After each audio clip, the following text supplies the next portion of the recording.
ഇവരുടെ കൂട്ടുമ്പോൾ തന്നെ 100 വരുന്നുണ്ട്. അപ്പൊ ബാക്കിയുള്ളവരുടെ പെർസെന്റേജ് എവിടെ പോയി എന്നുള്ളതായിരുന്നു ചോദ്യം. കിട്ടാൻ അർഹനായിട്ടുള്ള അനീഷിന്റെ കണ്ണുനീരിൽ ചാലിച്ച കപ്പാണ് അവിടെ ഇരിക്കുന്നത്. അവളെ നോക്കി കൊഞ്ഞണം കുത്തുമായിരിക്കും അവരുടെ വീട്ടിലിരുന്ന കപ്പ്.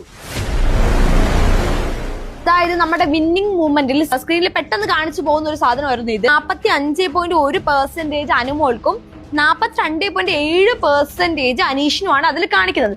അതിനുശേഷം ഇതായിരുന്നു, അതായത് അനുമോൾക്ക് 57.3%, അനീഷിന് 42.7%. അത് മാത്രമല്ല, അതിന്റെ ഇടയ്ക്ക് വെച്ച് ലാലേട്ടൻ നിർത്തും എന്ന് പറഞ്ഞ് നിർത്തിപ്പിക്കുകയും ചെയ്തു. അപ്പം നിങ്ങൾക്ക് തോന്നുന്നുണ്ടോ ഇതൊരു ജെന്യൂൻ ആണെന്നുള്ളത്?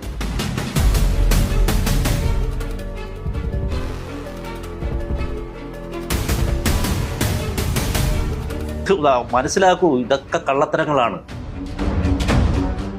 ഇവരുടെ രണ്ടുപേരുടെയും കൂട്ടം ഏകദേശം ഒരു 70% വരുന്നുണ്ട്. ബാക്കി ടോപ്പ് 3യുടെ ഇതിലേക്ക് പോകും. അപ്പൊ എന്തുകൊണ്ട് ഇത് മാത്രം 100 വന്നു? ഇത് എങ്ങനെ അത് പൊങ്ങണം അല്ലെങ്കിൽ എങ്ങനെ ഗ്രാഫ് കാണിക്കണം എന്നുള്ളത് അവർക്ക് തീരുമാനിക്കാനും പറ്റും. ഇതൊക്കെ ഒരു സിസ്റ്റം ക്രിയേറ്റ് ചെയ്യുന്ന സാധനങ്ങളല്ലേ. ഈ അന്ധത വിശ്വസിച്ചിരിക്കല്ലേ, അത് വേറൊരു സംഭവമാണ്. ആ ഗെയിമോ അതിന്റെ സ്ട്രാറ്റജി ബിഗ് ബോസ് എന്നുള്ളത് വേറൊരു സാധനമാണ്.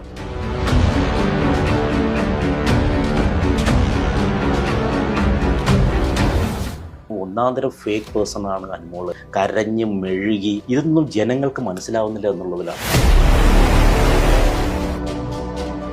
കാരണം ഒബ്വിയസ്ലി ഞാൻ പറയാം, ഇതൊന്നും വോട്ടിന്റെ അടിസ്ഥാനത്തിലുള്ള കളികളല്ല. അത് ജനങ്ങൾക്ക് ഒരിക്കലും മനസ്സിലാവില്ല. ഇതൊക്കെ അവിടെ ഇരിക്കുന്നവർക്ക് എന്താണോ ഇത് ഒരുക്കിയതാണ്. അനുമോൾക്ക് വേണ്ടിയിട്ട് അവർ കളം ഒരുക്കിയതാണ്. വോട്ട് ചെയ്ത പ്രേക്ഷകരൊക്കെ മണ്ടന്മാരാണോ? 100% മണ്ടന്മാരാണ്. അതുകൊണ്ടാണ്, അത് മണ്ടന്മാരായത് കൊണ്ടാണല്ലോ ഈ അനുമോള് ജയിച്ചത്.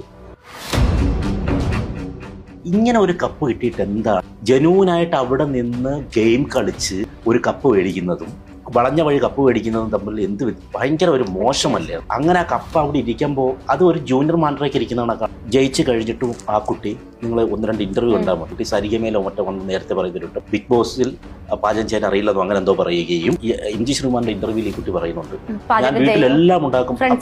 അപ്പോൾ ഈ ജനങ്ങളെ പറ്റിക്കാൻ നമ്മളൊരു കള്ളം പറഞ്ഞു കഴിഞ്ഞാൽ കുറച്ച് കഴിയുമ്പോൾ അത് മറന്നുപോകും. കാരണം അതേ കള്ളം പിന്നെ ആവർത്തിക്കാൻ പറ്റില്ല. ഈ കള്ളത്തരമാണ് ഈ കുട്ടി കാണിക്കുന്നത്. മറ്റേ കാര്യം പറഞ്ഞാൽ പറഞ്ഞു, ഇതിപ്പോൾ ഗെയിമിന് വേണ്ടി ജനങ്ങളെ കൈയെടുക്കാൻ വേണ്ടി ചെയ്ത നാടകമാണ്. ശരിക്കും നല്ലൊരു അഭിനേത്രിയാണ് ജീവിതത്തിൽ. ഇവിടെ കാണിച്ചതെന്ന് പറയുന്നത്, ഇവിടെ പിന്നെ അതായത് ആടിനെ പട്ടിയാക്കി ഇവരെ PR കാണിച്ചു. ഇപ്പൊ PR മേടിച്ചു കൊടുത്ത കപ്പെന്ന് തന്നെ പറയാം. അത് അവൻ തന്നെ പറയുന്നുണ്ട്, PR തന്നെ പറയുന്നുണ്ട്.